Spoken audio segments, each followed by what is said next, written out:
What you said about your Korean background reminds me a lot of what my daughter-in-law of 45 years has said. If I learned anything from Korean people, it's a hard work ethic and how you can make a lot out of nothing. So I congratulate you and your people.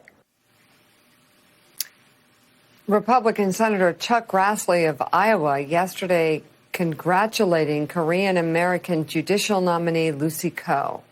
Some are taking issue with the words he used. Among them is former senior advisor for the House Oversight and Government Reform Committee, Kurt Bardella, who joins us now. And Kurt, I know you've written a piece for NBC Think on this, but tell us, what went wrong there? You know, Mika, when I heard the senator's comments, I knew that he would shortly be putting out a statement saying something along the lines of, I meant this as a compliment. And here's the thing, and let me be very clear and direct.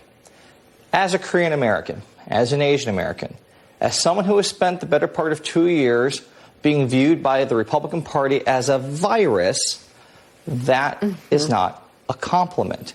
This plays into what we call the model minority myth. The idea that some minorities are okay and good and others are not. The idea that puts and pits minorities against one another, which is, frankly, a construct that was created by white people.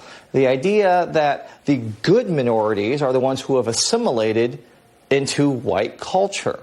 It doesn't matter that the virtues of hard work and coming from nothing are generally seen as positive and is meant as a compliment.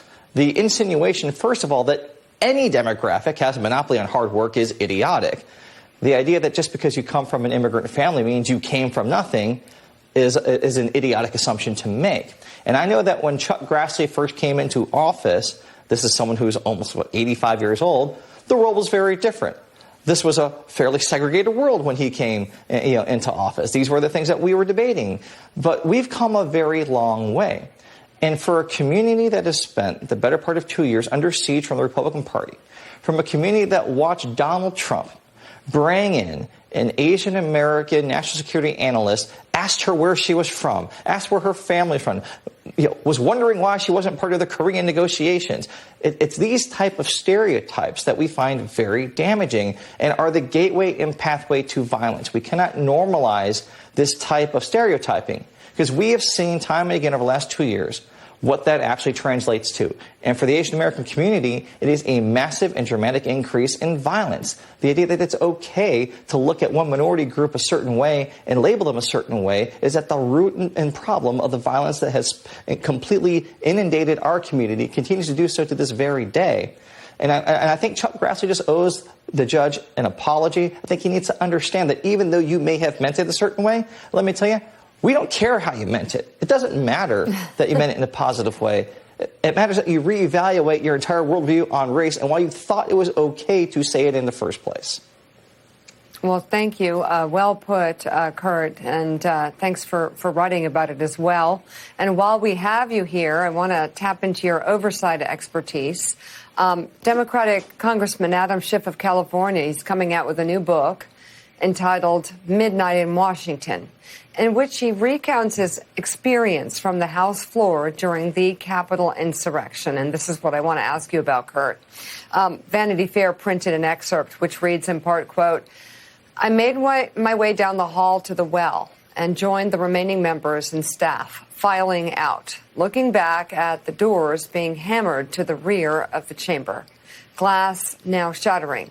Police officers pushed large cabinets in front of the doors and would soon draw their weapons. You can't let them see you, a Republican member said to me. He's right, another Republican said. I know these people. I can talk to them. I can talk my way through them. You're in a whole different category. At first, I was oddly touched by these GOP members and their evident concern. That feeling soon gave way to another. If these Republican members hadn't joined the president in falsely attacking me for 4 years, I wouldn't need to be worried about my security. None of us would. I kept that thought to myself. Congressman Adam Schiff will be our guest next week to talk about the book. But, Kurt, there are now subpoenas to hear from people very close to Trump world, to Donald Trump himself, to testify about what happened on January 6th and in the days leading up. If they don't show up, what should be done? Well, Meek, I tell you, it's been very clear from the posturing from those close to Trump orbit that they're not going to comply with subpoenas. And really, this is something that a precedent that they set for the last 4 years. Anytime that the Trump administration will get a subpoena from Congress, they would dub it an illegitimate subpoena, which is a term that doesn't actually legally exist, and they would just try to run the clock out. And I think that we're going to see the same type of battle commence in the January 6th committee. And this is why that Democrats, you need to enact the reforms that Congressman Ted Lieu put forward to strengthen the enforcing of congressional subpoenas that would allow you to unilaterally fine anyone who defies the subpoena up to $100,000 each time. There needs to be more enforcement of the congressional subpoenas, because I tell you, we spent the last 4 years watching our wrecking ball being taken to checks and balances that has completely decimated and undermined congressional authority. We need that check and balance. That was put in there for a reason.